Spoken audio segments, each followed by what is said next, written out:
Shanghai تعاون تنظیم اجلاس میں 8 ممالک کی اعلیٰ شخصیات شرکت کریں گی۔ شنگھائی تعاون تنظیم سیاسی، اقتصادی اور معاشی تعاون تنظیم ہے جسے شنگھائی میں سن 2001 میں چین، قازقستان، کرغزستان، روس، تاجکستان اور ازبکستان کے رہنماؤں نے قائم کیا۔ یہ تمام ممالک شنگھائی 5 کے اراکین تھے سوائے ازبکستان کے جو اس میں 2001 میں شامل ہوا۔ تب اس تنظیم کا نام بدل کر شنگھائی تعاون تنظیم رکھا گیا۔ 10 جولائی 2015 کو اس میں بھارت اور پاکستان کو بھی شامل کیا گیا۔ پاکستان 2005 سے شنگھائی تعاون تنظیم کا مبصر ملک تھا جو تنظیم کے اجلاسوں میں باقاعدگی سے شرکت کرتا رہا اور 2010 میں پاکستان کی جانب سے شنگھائی تعاون تنظیم کی رکنیت کے لیے درخواست دی گئی۔ چینی وزیر اعظم کی پاکستان کی اعلیٰ عسکری قیادت سے بھی ملاقات متوقع ہے۔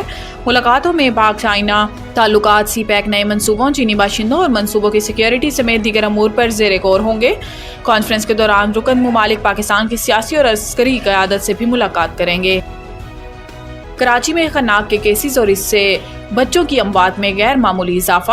محکمہ صحت کے حکام کا کہنا ہے کہ کراچی میں اب تک خناق سے 100 سے زیادہ بچے انتقال کر چکے ہیں اور خناق کی بیماری سے حفاظتی ٹیکے سے بچاؤ ممکن ہے۔ حکام نے بتایا ہے کہ پچھلے سال سندھ انفیکشس ڈیزیز اسپتال میں خناق کے 140 کیس آئے جس میں سے 52 بچے انتقال کر گئے تھے۔ حکام کے مطابق کراچی میں خناق کے تمام کیسز سندھ انفیکشس ڈیزیز اسپتال کو بھیجے جا رہے ہیں جبکہ انفیکشن ڈیزیز اسپتال میں اس وقت بھی خناق بیماری کے 12 سے زائد بچے زیر علاج ہیں۔ اس حوالے سے انفیکشس ڈیزیز ماہرین نے بتایا ہے کہ کراچی اور سندھ بھر میں خناق کے علاج کی دوا اینٹی ٹاکسن موجود نہیں۔ خناق سے متاثر ایک بچے کے علاج پر 2 سے 2.5 لاکھ روپے کا اینٹی ٹاکسن استعمال ہو جاتا ہے۔ ماہرین کے مطابق خناق سے بچاؤ کا واحد علاج مکمل ویکسینیشن اور بیماری کا علاج اینٹی ٹاکسن دینا ہے۔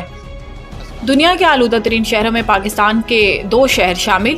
ایئر کوالٹی انڈیکس کے مطابق لاہور دنیا کے آلودہ ترین شہروں میں پہلے اور کراچی تیسرے نمبر پر ہے جبکہ دونوں شہروں کا فضائی معیار انتہائی مضر صحت پایا گیا ہے۔ آج لاہور کا ایئر کوالٹی انڈیکس 229 ریکارڈ کیا گیا اور کراچی کا ایئر کوالٹی انڈیکس 151 ریکارڈ کیا گیا۔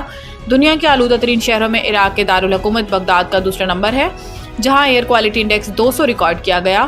خیال رہے کہ ایئر کوالٹی انڈیکس 151 سے 200 کے درمیان ہو تو اسے مضر اور 201 سے 300 انڈیکس کو انتہائی مضر صحت قرار دیا جاتا ہے جبکہ 301 سے اوپر ایئر کوالٹی انڈیکس خطرناک آلودگی تصور کی جاتی ہے۔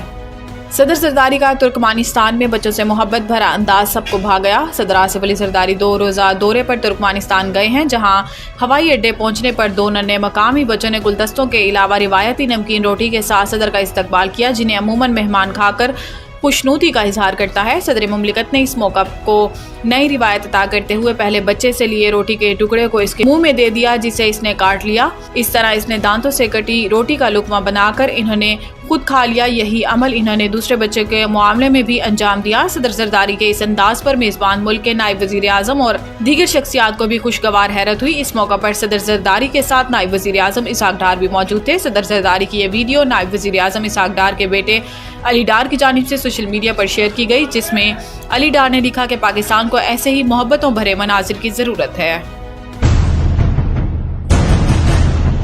The Country School, a project of Bloomfield Hall. بہترین نصابی اور ہم نصابی سرگرمیوں کا حامل بلومفیلڈ ہال اسکول کا متعین کردہ اعلیٰ تعلیمی معیار، اسلامی تعلیم سے آراستہ، انٹرنیشنل سٹینڈرڈ ایجوکیشن، بچوں کی انگلش بول چال پر خصوصی توجہ، تجربہ کار اور تربیت یافتہ اساتذہ، کشادہ پلے ایریا، 25% رعایتی فیس کے ساتھ بلومفیلڈ ہال اسکول میں او لیول کرنے کا بھی موقع۔ So don't wait. The Country School towards academic excellence. Sahiwal Campus, 160 Old Civil Line, Sahiwal, 040-422-4747. Jahaz Ground Campus, 20B, near Social Security Hospital, Jahaz Ground, Sahiwal, 040-450-37